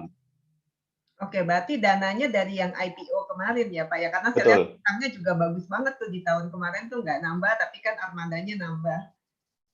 Ya, betul. Betul sekali. Itu kita dari tahun yang menggunakan proceed dari hasil penawaran umumnya. Oke. Nah, dengan jumlah armada yang terus bertambah ini, Pura ngatur utilisasinya gimana, Pak? Apakah ada kaitan dengan driver management system yang kemarin dapat penghargaan itu? Iya, satu dalam hal operasional itu kita memang mengembangkan sistem ERP itu bagaimana optimalisasi utilitas produktivitas kendaraan kita. Tapi juga di tahun 2022 kita juga akan melakukan assessment terhadap aset dengan cara peremajaan kendaraan-kendaraan yang usia kendaraannya menurut kita sudah utilisasinya di bawah 50%. Itu kita harus peremajaan. Kalau kita lakukan peremajaan sekarang dengan unit-unit yang belum terdelivery, yang kita takutkan service kita yang akan turun. Kita punya KPI services, sehingga kita harus membalancekan antara services, aset, dan sistem operasional. Nah, ini yang kita memang selalu jaga konsistensinya dengan cara mengelola kita punya manajemen. Jadi di tahun ini kita lagi fokus terdelivery-nya fleet semua, terus kita fokus pengembangan sistem IT kita untuk menjaga utilitas produktivitas, dan di tahun depan dengan fleet-nya sudah masuk semua, kita akan melakukan peremajaan kendaraan-kendaraan yang kita rasa tidak menjadi beban depresiasi yang cukup besar. Kita akan mengganti dengan kendaraan-kendaraan yang memiliki utilitas lebih besar daripada depresiasi. Rasionya seperti itu. Oke, terima kasih, Pak. Nah, ini ada pertanyaan dari My Better Self ya. Sekilas lihat laporan tadi unaudited, untuk aset Pura sekitar 400 miliar, profitnya 5 miliar. Untuk persentasi ROA sekitar 1%. Bagaimana, Pak? Apa ada rencana untuk meningkatkan ROA-nya ke depan? Ya, tadi mungkin saya klarifikasi ya, dengan aset 400 miliar, saya menyatakan bahwa aset tersebut itu masih terjadi di uang muka. Jadi belum terdelivery-nya kendaraan yang tadi saya sampaikan. Sehingga belum mengeneralisasi kepada laba usaha. Sehingga otomatis nanti dari uang muka dia akan bergeser kepada fixed asset, ke aset tetap, itu akan menambah laba usaha yang tadi saya sampaikan, bahwa revenue itu akan naik 100%, dan di tahun 2021 otomatis ROA-nya dibanding tahun sekarang naik 100%. Karena labanya akan naik 100%. Ya, oke, berarti akan ada perbaikan ke depannya ya, Pak ya? Ya, betul sekali. Oke, teman-teman, kalau nggak ada pertanyaan lagi, Bu Fisela, izin bertanya boleh nggak ya? Saya bagi narasumber. Soalnya tadi ada foto yang menarik tuh di materinya Pak Ariel tuh. Tadi ada foto pabrik karoseri kalau tidak salah ya. Oh iya, betul. Karena di perusahaan yang lain itu mungkin nggak mungkin hanya sebagian kecil yang punya pabrik karoseri tersebut gitu ya. Nah, itu goals-nya sendiri apa sih dari Pura dengan adanya pabrik karoseri tersebut, Pak? Thank you. Oh, gini. Jadi mungkin ini lebih detail saya sampaikan bahwa bisnis modelnya Putra Raja Wali dan Grup Raja Wali ini kita menguasai ekosistem. Sekali lagi, supply chain logistik itu kita harus kuasai untuk menjamin sustainability development tadi. sebenarnya pabrik karoseri ini mendukung salah satu sistem dan misi kita dalam hal perluasan portfolio komoditas nasional tadi, yaitu perluasan portfolio market. Bagaimana operasional kita mampu mendeliverikan, mendistribusikan barang padat, barang cair, finish good, barang project. Ini harus didukung dengan kita harus memiliki pabrik karoseri sendiri. Jadi kalau seumpama dibutuhkan liquid, ya kita build in, kita punya ISO tank, tangki sendiri. Kalau butuh project, kita bikin flatbed sendiri. Butuh finish good, kita bikin box sendiri. Jadi apapun kita bikin sendiri, tidak keluar kemana-mana. Itu yang kita sebut ekosistem. Itu yang membedakan Putra Raja Wali Kencana dengan perusahaan logistik lainnya. Kita mampu menjaga konsistensi dan menguasai pasar secepat mungkin dan konsisten. Itu yang penting. Oke, jadi fleksibel Pak ya, dengan custom Fleksibel. seperti Pak ya. Oke. Tapi kan truk, kalau menggunakan alat modanya kan truknya sama. Ya. Yang beda kan cuma di karoserinya aja. Oke, ya, menarik. Ya, apalagi tahun ini value stock akan outperform ya, mungkin bisa mulai mencari nih dengan Pura paparkan materinya ya, potensinya. Thank you Pak Ariel. Ya, terima kasih Mas Agung. Oke, terima kasih Pak Ariel untuk presentasinya dan jawaban atas pertanyaan. Saya ada pertanyaan buat Agung nih mengenai market ya. Tadi kan dibilang komoditi ya, Agung ya. Yeah. Nah, cuma kan kita lihat kan beberapa akhir-akhir ini nih yang kita tadinya komoditi seperti nikel, timah yang tadinya hot kan naik terus, ini lagi mengalami koreksi yang cukup dalam nih, emas juga. Nah, kalau menurut Agung sendiri ke depannya gimana lah? Apalagi kemarin juga baru keluar laporan keuangan TINS itu yang kurang menggembirakan ya, masih negatif gitu, walaupun dengan harga timah yang sebenarnya kan sudah naik lumayan. Ya, terima kasih pertanyaannya Bu Gisela ya. Kalau dari komoditi sendiri, saya lebih melihat memang di Q1 ini sangat wajar sekali. Baik lagi bahwa komoditi baik pasar saham itu forward looking ya. Jadi mereka menginterpretasikan ke depannya seperti apa gitu. Ya baik lagi asumsinya pasti dari forecast perekonomian ke depan.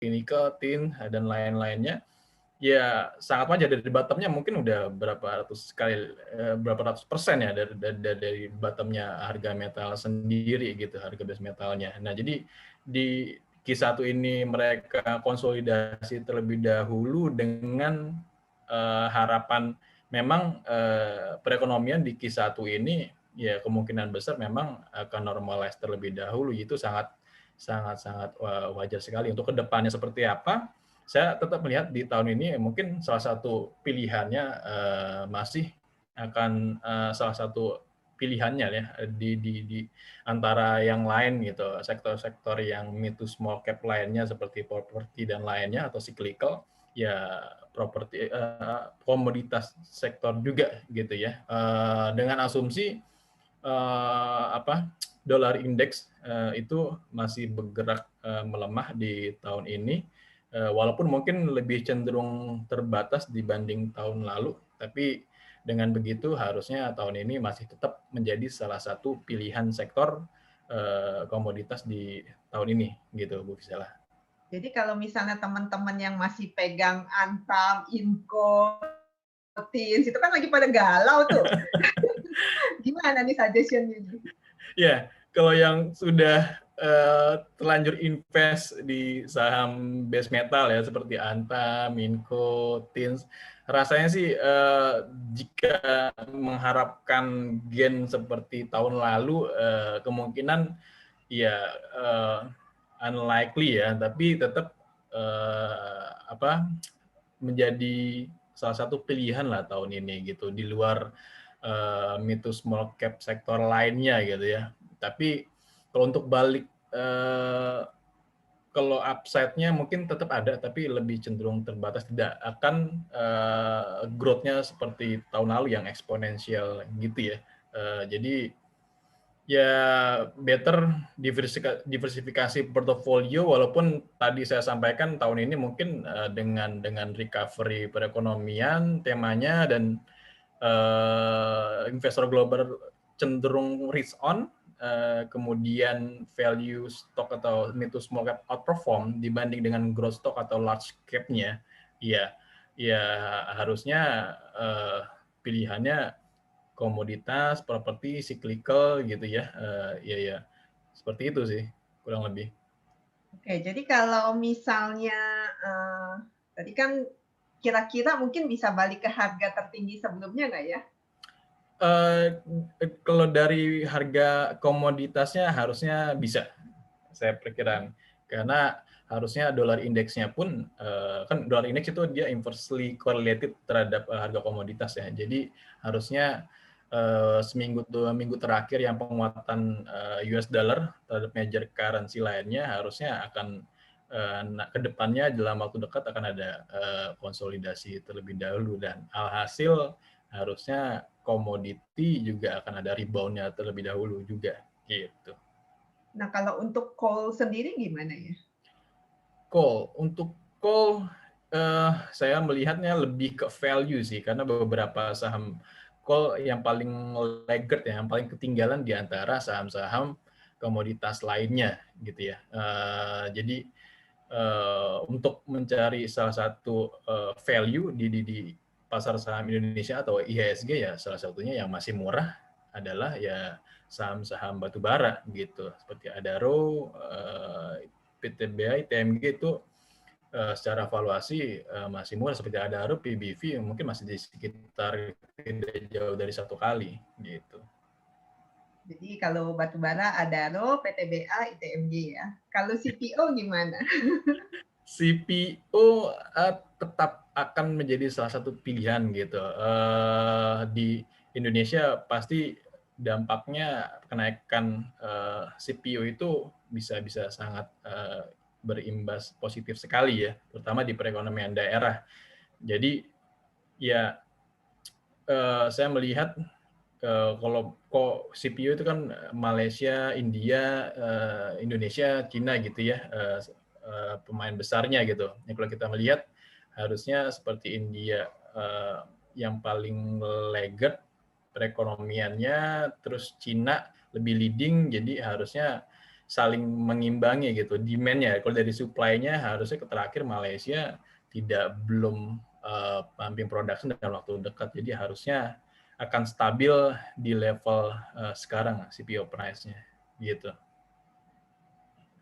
Jadi kalau stabil nggak terlalu ini dong, nggak terlalu ada upside yang banyak kalau untuk CPO. Betul, tapi itu dari harga komoditas sendiri. Tapi kalau dari harga sahamnya relatively masih cenderung lebih murah, karena kita tahu harga LCP itu beberapa tahun lalu, 3-5 tahun lalu itu di harga mungkin 5 ribuan gitu, 7 ribu gitu. Ali di 30 ribu, bahkan 40 ribu gitu. Jadi ya in terms of valuation atau valuation wise-nya sendiri ya relatively masih lebih murah sebetulnya dibanding large cap atau saham-saham big cap lainnya gitu. Jadi masih ada potensi ya. Tetap jadi satu pilihan ya, salah satu pilihan. Nah, ini tadi saya lihat Agung juga ada overweight di retail ya. Ya.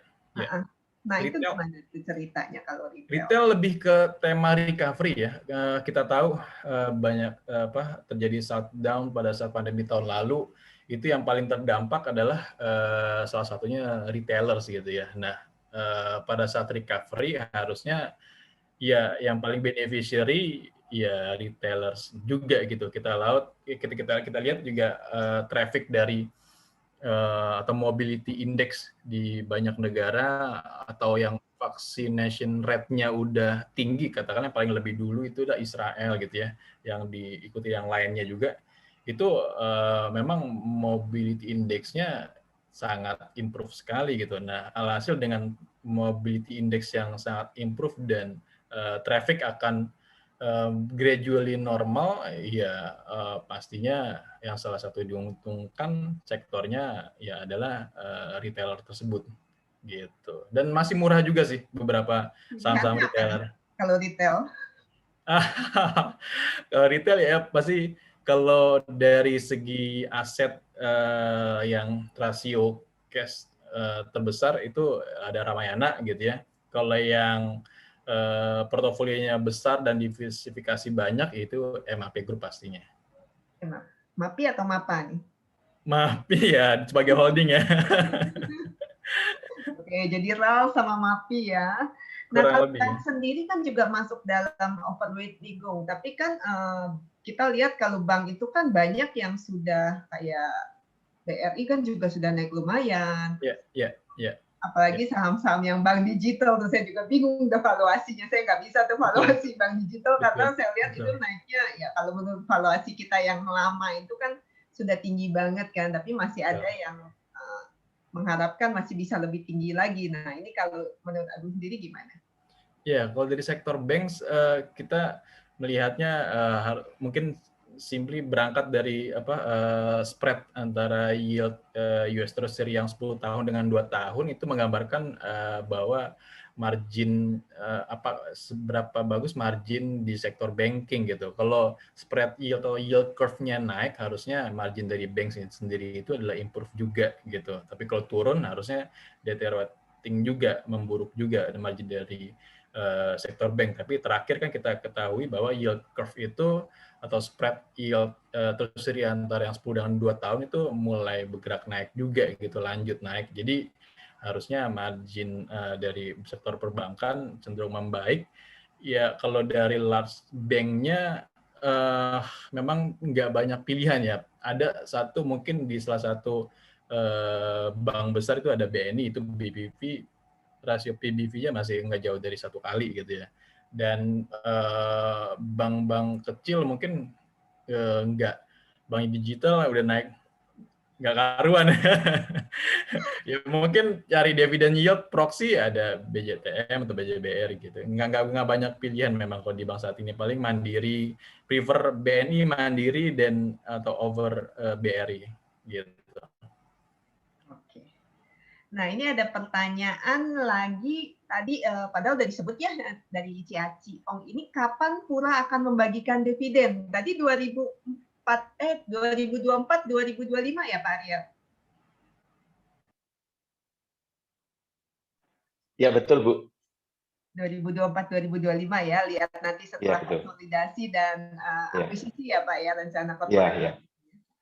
Ya, betul. Terus dengan pemaparan yang disampaikan oleh Pak Ariel tadi untuk nilai fundamental dan teknikal Pura di tahun 2021 ini akan seperti apa nih? Terus prediksi untuk nilai saham Pura di 2021 seperti apa? Ini kayaknya mestinya Agung yang jawab kali ya. Kalau prediksi fundamental dan teknikal. Ya, jujur ini harusnya analisnya ya. Kalau saya ditanya, mungkin tadi sekilas dari materi Pak Ariel sendiri, ya dengan di tengah pandemi tahun lalu gitu ya, saham Pura atau Putra Raja Kencana ini bisa mencetak masih bisa mencetak growth yang positif gitu dalam hal revenue maupun net profit, ya harusnya itu patut diapresiasi juga ya oleh investor ya. Dan kalau dari segi teknikal, nah itu saya kurang paham.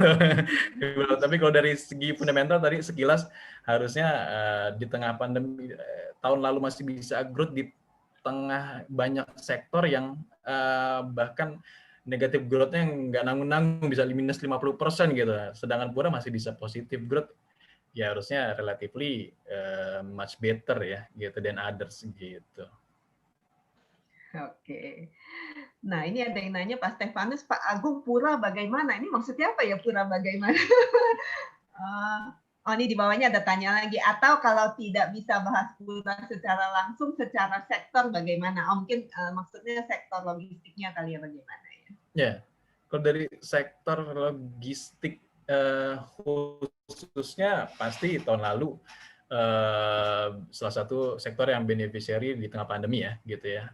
Namun kalau logistik company itu kan dia bukan yang heavy asset gitu. Kalau Pura ini kan dia heavy asset, bagaimana mengelola asetnya itu strateginya atau strategi utamanya gitu kan. Nah, kedepannya seperti apa ya baik lagi gitu. Apa ya langkah-langkah nggak hanya dari growth penambahan fleet aja atau armada, tapi juga efisiensi apa aja yang bisa dilakukan ke depannya gitu di tengah transformasi yang saya tadi baca multimoda itu apa gitu ya saya pelajarin ya memang arahnya transportasi itu ke depannya termasuk logistik ya memang harusnya new era-nya ya mengarah ke sana gitu ya potensinya harusnya Pura ini tadi mendapatkan license multimoda izin pertama dari yang swasta ya menjadi pionir harusnya ya. Kurang lebih begitu sih jelas. Mau dikoreksi Pak Ariel jika salah. Ya, betul Pak Agung. Jadi memang salah satu penggagas juga ya dari multimoda, dan memang kita yang sudah membuktikan yang tadi saya katakan salah satunya di PT Raja Wali Dwi Putra itu bisa mencatatkan revenue yang lebih besar daripada Putra Raja Wali Kencana itu dikarenakan sistem multimoda itu. Di tengah pandemi kemarin kita punya sister company malahan jauh lebih bagus gitu. Karena tidak ada dampak sama sekali waktu lockdown pun kita pakai kereta api karena kereta apinya nggak di lockdown. Yang di lockdown kan hanya kendaraan-kendaraan tidak boleh masuk DKI, dari Jawa Timur tidak boleh ke Jawa Tengah, tidak boleh kemana-mana kan waktu itu terdampak.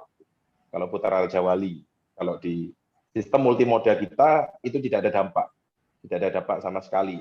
Jadi benar-benar terbukti, konsistensinya terbukti, efisiensinya terbukti, dan mencatatkan revenue yang memang cukup jauh dibanding dengan bisnis konvensional. Wah, bocorannya berapa tuh growth-nya Pak Ariel? PPI-nya. Jauh di atas Pura. Oke.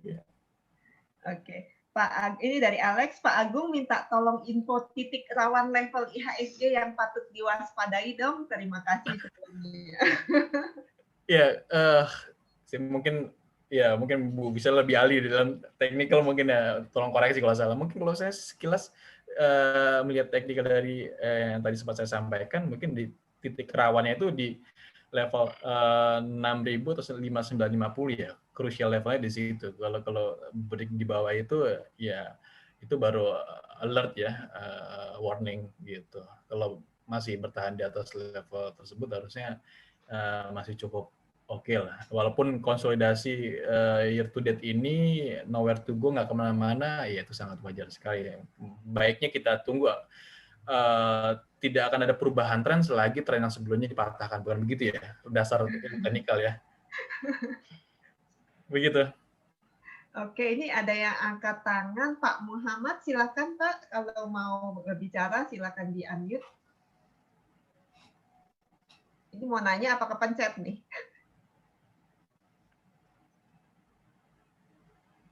Kayaknya kepencet mungkin ya. Ini Pak, ada dari Pak Denny Halim, bagaimana dengan sektor konstruksi? Oke. Halo, Assalamualaikum. Oh iya, Pak Muhammad silakan. Setelah ini baru jawab yang konstruksi. Ya, terima kasih. Terima kasih, selamat sore. Pak Agung, saya mau bertanya. Iya, Pak. Kabar dari saham Pura katanya ada seperti apa distribusi vaksin, apakah ada di tahun ini? Kabar-kabar dari saham Pura itu mendistribusikan.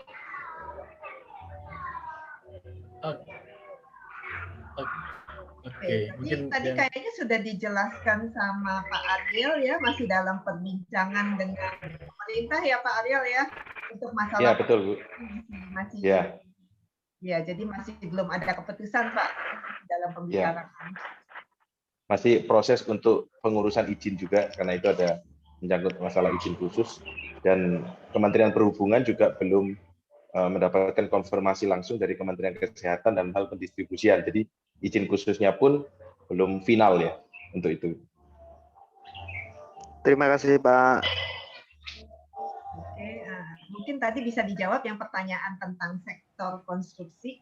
Oke, konstruksi ya. Konstruksi, ya, kalau dari segi growth mungkin ke depannya kita tahu infrastruktur itu udah berjalan dari awal masa pemerintahnya Pak Jokowi ya. Itu growth-nya eksponensial semua gitu, dari government project aja gitu di luar swasta. Nah, kalau di masa atau periode kedua Pak Jokowi ini, ya dari segi growth mungkin tidak akan sebesar dari periode pertamanya Pak Jokowi pastinya gitu ya. Yang kedua,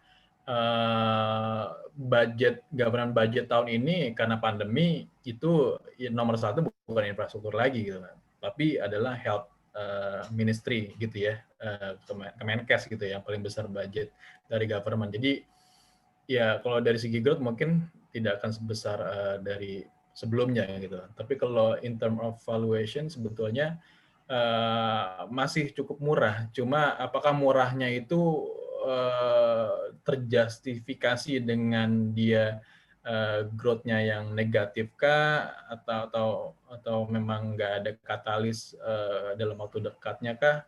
Tapi dari segi valuasi mulai menarik gitu untuk dicermati. Tapi kita tetap menunggu katalisnya apa ya. Kalau kemarin kan properti oke, valuasi murah gitu ya, banyak masih di bawah PBV 1 kali, namun ada katalisnya yang di-deliver oleh pemerintah terkait insentif pajak segala macam dan DP 0% semua itu ya.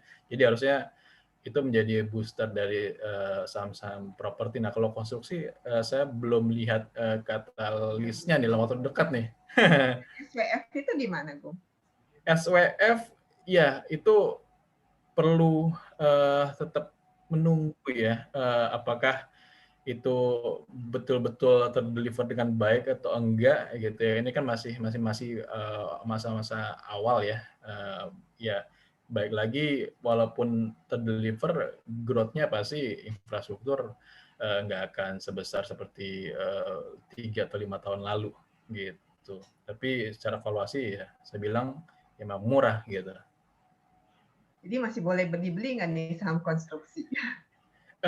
Kalau untuk long term harusnya boleh. Kita beli secara valuasi ya, gitu.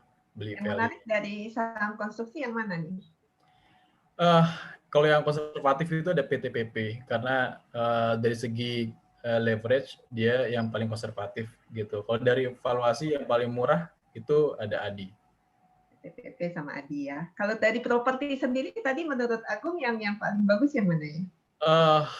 Pilihannya beberapa sih. Kita dengan yang pemerintah lebih mengedepankan yang rumah terjangkau atau affordable, ya mungkin yang diuntungkan yaitu portofolionya dari Ciputra gitu, karena dia segmennya lebih tersebar ya gitu. Kalau sedangkan kita lihat dari valuasi yang paling murah ada Alam Sutra, yang ketiga yang paling aman dan paling konservatif itu ada Pakuan recurring income-nya paling besar. 3 itu. Oke. Catat ya teman-teman ya.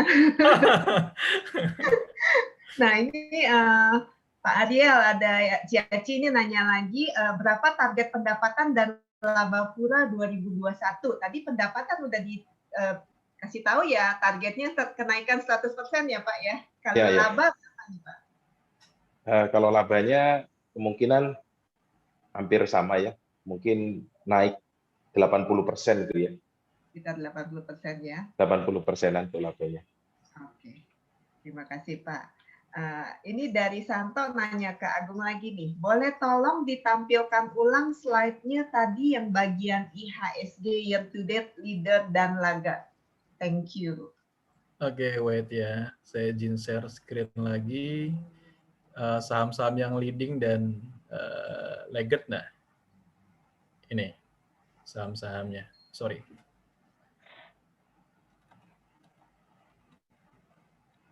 Ya ini kelihatan ya. Jadi Kelihatan. yang leading itu ya saham-saham bank digital. Mungkin yang familiar dari top 20 movers di year to date ini mungkin bisa dihitung dengan jari ya.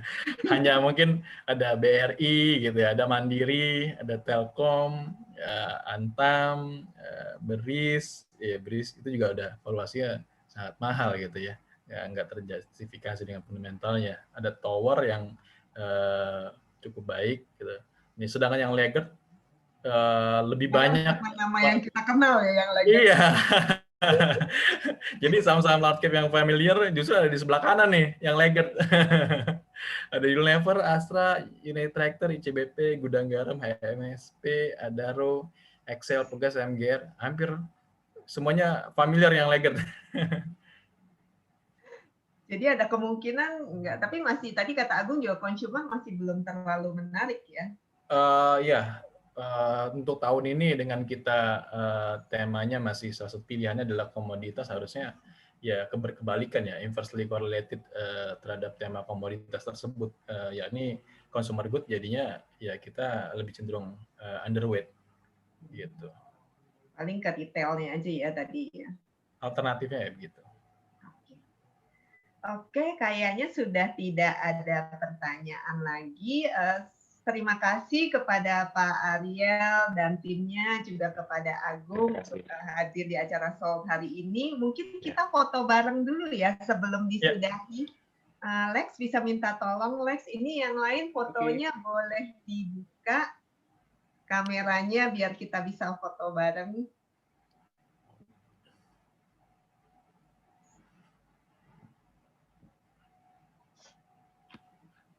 Tunggu dibuka dulu ya. Banyak yang belum buka.